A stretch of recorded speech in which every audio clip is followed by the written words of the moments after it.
So hello everyone, स्वागत है तुम्हारा बैक बेंचर्स नाइट में। और आज का हमारा टॉपिक है जीरो वन नैपसैक प्रॉब्लम। मैं फटाफट तुम्हें इंट्रोडक्शन दे देता हूँ कि क्या होता है।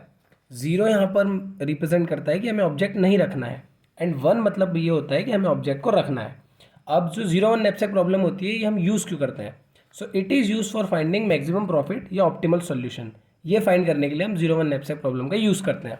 अब इसको सॉल्व करने के दो मेथड्स होते हैं, set method using set theory, और डायनेमिक प्रोग्रामिंग में हम इसको टेबुलर मेथड से सॉल्व करते हैं। तो आज हम देखने वाले हैं डायनेमिक प्रोग्रामिंग में हम इसको कैसे सॉल्व करते हैं यूजिंग टेबुलर मेथड। तो जैसे मैंने एक एग्जांपल यहाँ पर लेके रखा है, जैसे प्रॉफिट दिए गए हैं ऑब्जेक्ट्स के 1 2 5 6, और इनके करस्पॉन्डिंग हमें वेट्स दिए गए हैं 2 3 4 5, कैपेसिटी दी गई है 8, और नंबर ऑफ ऑब्जेक्ट्स हमें दिए गए हैं 4। तो सबसे पहला काम क्या करना, एक टेबल बनाना जिसमें नंबर ऑफ कॉलम्स जो होंगे वो कैपेसिटी से एक ज़्यादा होंगे।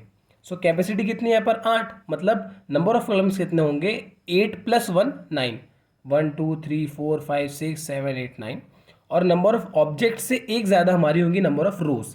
4 नंबर ऑफ ऑब्जेक्ट्स है तो रोज कितने हो जाएंगे 5, 4 + 1 5, 1 2 3 4 5। फिर क्या करो, जो ये प्रॉफिट और वेट्स दिए गए हैं ना उनको यहाँ बॉक्सेस के साथ असाइन कर लो। जैसे PIWI लिखा है तो प्रॉफिट क्या है 1 2 5 6, तो यहाँ पर लिख लो इस बॉक्स के लिए 1 2 5 6, और इसके लिए वेट्स लिख लो 2 3 4 5, करस्पॉन्डिंग उनके 2 3 4 5। अब उसके बाद क्या करो, जो पहली रो है और पहले कॉलम है इसको जीरो कर लो, 0 0 0 0 0 0 0 0। अब इसका रीज़न क्या है, हम जीरो जीरो क्यों कर रहे हैं? हम ये अज्यूम कर रहे हैं कि पहले जो नैपसैक है उसकी कैपेसिटी जीरो है।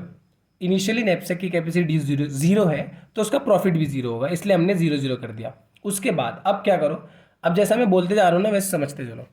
ये जो वेट्स दिए गए हैं यहाँ पर, ये जो लिखा है ये कैपेसिटी है, मान लो ये बैग्स हैं और इनकी ये कैपेसिटी है, और यहाँ पर दिए गए हैं इनके करस्पॉन्डिंग वेट्स। तो क्या, तो इस बैग की कैपेसिटी कितनी है 1। तो 1 कैपेसिटी वाले बैग में क्या तुम 2 वेट असाइन कर सकते हो? नहीं कर सकते हो, इसलिए यहाँ पर 0 लिख दो। 2 कैपेसिटी है बैग की, उसमें तुम 2 वेट असाइन कर सकते हो? हाँ कर सकते हो। इसके करस्पॉन्डिंग इसका प्रॉफिट कितना है 1, तो यहाँ पर वो 1 प्रॉफिट लिख दो। इस टेबल में प्रॉफिट लिखा जाता है, ठीक है, हमें मैक्सिमम प्रॉफिट चाहिए। अब यहाँ पर 3 कैपेसिटी है बैग की और 2 वेट है, तो क्या हम 2 वेट को 3 कैपेसिटी में डाल सकते हैं? बिल्कुल डाल सकते हैं। प्रॉफिट कितना है 1, तो 1 लिख दो। ऐसा आगे सब में 1 आ जाएगा। अब ये इनिशियल है, इसके ऊपर कुछ नहीं है, इसलिए हम यहाँ पर इसके ऊपर वाली कोई चीज़ नहीं देख रहे हैं, 1 1 हमने आगे साइन कर दिया। आगे कैसा होगा, हमें जैसे हम इस वेट की बात करेंगे तो हमें आगे ऊपर वाले वेट को भी कंसिडर करके देखना पड़ेगा। जैसे भी मैं बताता हूँ क्या बोल रहा हूँ मैं। 3 वेट है तो उसे 3 कैपेसिटी वाले बैग में हम डाल सकते हैं, उसके हमें प्रॉफिट कितना मिलेगा 2, तो उसे यहाँ हम डाल दो 2 प्रॉफिट मिल जाएगा। अब ये तो वैसा कि वैसे ही 0 1 लिखा जाएगा। फोर्थ की मैं बात कर रहा हूँ, फोर्थ बैग में फोर्थ कैपेसिटी है, उसमें 3 में डाल सकता हूँ, उससे मुझे प्रॉफिट कितना मिलेगा 2, तो मैं यहाँ पर लिख दूंगा 2। अब मैं जो बोल रहा था वो ये है, 5 कैपेसिटी है बैग की, तुम्हें डालना है, जैसे तुम यहाँ पर क्या है 3, तो 3 तुम डाल सकते हो, उसके लिए प्रॉफिट कितना मिल जाएगा 2, तो तुम यहाँ 2 लिख सकते हो। लेकिन हमें मैक्सिमम प्रॉफिट चाहिए, तो हम इस ऑब्जेक्ट के साथ ऊपर वाले को भी लेके चलेंगे। 3 + 2 तुम करोगे अगर, तो वेट कितना हो जाएगा 5। 5 वेट को तुम 5 कैपेसिटी वाले बैग में रख सकते हो, और उसके साथ प्रॉफिट कितना मिलेगा 2 + 1 3, तो कितना हो जाएगा 3। तो यहाँ पर हम 3 लिखेंगे क्योंकि हमें मैक्सिमम प्रॉफिट चाहिए। 3 तुम लिख सकते थे, मतलब 3 वेट था तो तुम 2 यहाँ पर लिख सकते थे, लेकिन हमें मैक्सिमम प्रॉफिट चाहिए, इसलिए हमने दोनों को ऐड किया। अब 6 के लिए, अब आगे पूरा 3 ही जाएगा क्योंकि बाकी दो नंबर्स को ऐड करके 6 7 8 नहीं आएगा। अब हम देखेंगे फोर्थ के लिए। फोर्थ वेट है तो फोर्थ कैपेसिटी वाले बैग में तुम इसको रख सकते हो, इसका प्रॉफिट कितना है 5, तो यहाँ पर आ जाएगा 5, बाकी जैसे कि वैसे ही आ जाएंगे। आगे हम देखेंगे फिफ्थ के लिए, क्या इन नंबर्स को ऐड करके 5 आ रहा है? नहीं आ रहा है, तो यहाँ पर 5 ही लिख देंगे। वेट जो था, मैक्सिमम प्रॉफिट जो था 5, यहाँ पर आ गया। सिक्स्थ के लिए, अब सिक्स्थ के लिए देखो, ये है फोर्थ वेट और ये है 2, इन दोनों को जब तुम ऐड करोगे, ये फोर्थ को और ये 2 को, तो तुम्हें मिलेगा 6, और इनके साथ साथ प्रॉफिट कितना मिलेगा 5 + 1, फोर्थ के लिए 5 और 2 के लिए 1, 5 + 1 6, तो 6 में प्रॉफिट आ जाएगा यहाँ पर 6। सेवन्थ के लिए देखो, फोर्थ वेट प्लस इस 3 को जब तुम ऐड करोगे तो तुम्हें 7 मिलेगा, और इसके साथ साथ प्रॉफिट कितना मिलेगा 5 + 2, 4 + 3 कर रहे हो, उसको तुम 7 में डाल सकते हो, तो प्रॉफिट कितना है 5 + 2 7, तो यहाँ पर 7 आ जाएगा। और किसी नंबर को इन तीनों में ऐड करके 8 नहीं आएगा, इसलिए यहाँ भी 7 लिखा जाएगा। अब 5 के लिए देखो, 5 को तुम 5 कैपेसिटी वाले में डाल सकते हो, उसका प्रॉफिट कितना मिल रहा है 6। ये तो शुरू वाले वैसे की वैसे ही आ जाएंगे। अब इसके बाद देखो सिक्स्थ के लिए तुम देखो 5 इनमें से किसी को ऐड करके क्या 6 आएगा, वही 4 और 2 को उनके लिए 6 हम पहले ही लिख चुके थे, तो वो 6 का 6 ही रहेगा। सेवन्थ के लिए 5 और 2 को तुम ऐड करके 7 ला सकते हो, प्रॉफिट भी 7 ही मिलेगा, लेकिन 7 पहले से ही है।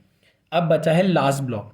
लास्ट ब्लॉक में तुमको वैल्यू पुट करना है, तो किन नंबर्स को ऐड करोगे कि 8 आएगा? 5 + 3, अगर ये दोनों को तुम ऐड करोगे 5 + 3 तो तुम्हारा 8 आएगा, और उसके साथ साथ तुम्हें प्रॉफिट कितना मिल रहा है 6 + 2 8, तो यहाँ पर 8 आ जाएगा, क्योंकि तुम 5 + 3 8, 8 को 8 कैपेसिटी में रख सकते हो। ये हो गया, ये जो 8 निकला है ना तुम्हारा, ये है तुम्हारा मैक्सिमम प्रॉफिट।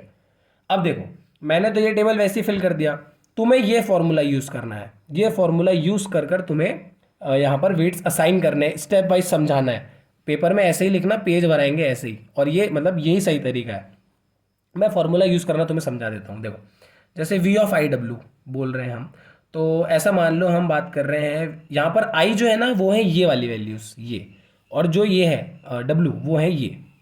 तो 4 जैसे IW मैं बोल रहा हूँ 4,5 के लिए मैं देख रहा हूँ, IW 4,5 4,5 के लिए मैं देख रहा हूँ। तो यहाँ पर मैक्स V I-1, I कितना है 4, 4 - 1 हो जाएगा 3, W कितना है वेट 5, V I-1, I फिर 4 था 4 - 1 हो जाएगा 3, वेट कितना है ये वेट 5 माइनस ये WI का मतलब है weight of that particular object, इस ऑब्जेक्ट का पर्टिकुलर वेट कितना है 5, तो यहाँ पर आ जाएगा 5 प्लस ये है profit of that particular object. हम किस ऑब्जेक्ट की बात कर रहे हैं यहाँ पर 4, तो 4th का प्रॉफिट कितना है उसके लिए 6, तो यहाँ पर आ जाएगा 6। अब तुम इसे सॉल्व करते चलो, V of 4,5 is equals to max V of 3,5, 3,5 पर क्या मिल रहा है ये देखो, 3,5 पर तुम्हें क्या मिल रहा है 5, तो यहाँ पर आ जाएगा 5। अब यहाँ पर V 5 - 5 हो जाएगा 0 plus 6 V of 4,5 is equals to maximum of 5, V of 3,0 पर देखो क्या मिल रहा है, 3,0 पर हमें 0 ही मिल रहा है। 0 + 6 जब तुम करोगे तो वो 6 ही देगा तुम्हें, तो यहाँ पर आ जाएगा मैक्स ऑफ 5,6।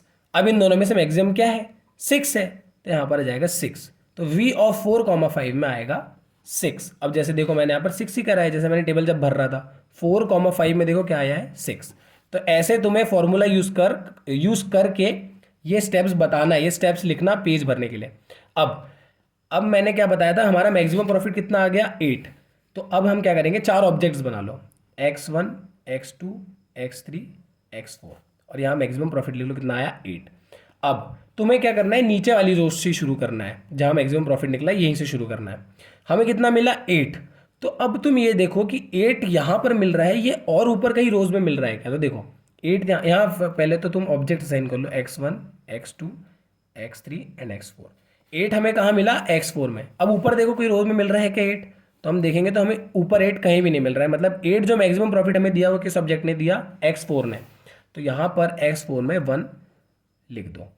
अब यहाँ पर 8 था, ये 8 इसके करस्पॉन्डिंग या प्रॉफिट कितना था इस ऑब्जेक्ट के लिए 6, तो हम यहाँ करेंगे 8 - 6 इज इक्वल्स टू कितना आएगा 2। अब हम 2 देखेंगे, यहाँ पर ये रो तो हो गई, अब ऊपर वाली रोज में 2 देखेंगे, 2 कहाँ मिला हमें, यहाँ मिला। क्या इससे भी ऊपर कहीं 2 मिल रहा है, हाँ मिल रहा है, यहाँ पर 2 मिल रहा है। इससे भी ऊपर देखोगे 2 मिल रहा है क्या, तो हमें 2 ऊपर कहीं नहीं मिल रहा है, मतलब हमें यहाँ पर 2 मिला किस ऑब्जेक्ट के लिए X2 के लिए, तो X2 में आओ और 1 पुट कर दो। अब जैसा मैंने बताया कि हम क्या करते हैं, यहाँ पर जो प्रॉफिट मिल रहा है, जो प्रॉफिट है माइनस इसके लिए करस्पॉन्डिंग जो प्रॉफिट है उसे माइनस करते हैं, तो 2 - 2 हम करेंगे तो हमें मिलेगा 0। अब 0 हम देखेंगे, तो ये रो भी हो गई थी, इस रो के लिए 0 देखो, 0 मिल रहा है क्या, हाँ। उसके ऊपर 0 मिल रहा है क्या, हाँ, लेकिन ये तो हम इनिशियल में आ गए इसलिए हम इसको नहीं देखते हैं। बाकी जो 2 बच गए उन्हें 0 0 कर दो, यही है 0 1 नैपसैक। 1 मतलब हमने ऑब्जेक्ट को रखा है, 0 मतलब हमने ऑब्जेक्ट को नहीं रखा है, ठीक है। अब यही होता है, फॉर्मूला यूज़ कर तुम समझा देना और स्टेप वाइज देखना, पेज भर देना, बस इतना ही है 0 1 नैपसैक में यूजिंग टेबुलर में, यही है सिलेबस में, तो बस इतना ही। आज के लिए इतना ही। अगर तुम्हें वीडियो पसंद आई हो तो लाइक कर देना, शेयर कर देना और चैनल को सब्सक्राइब कर देना। आगे फिर हम दूसरी वीडियोज़ में फिर मिलेंगे। बाय।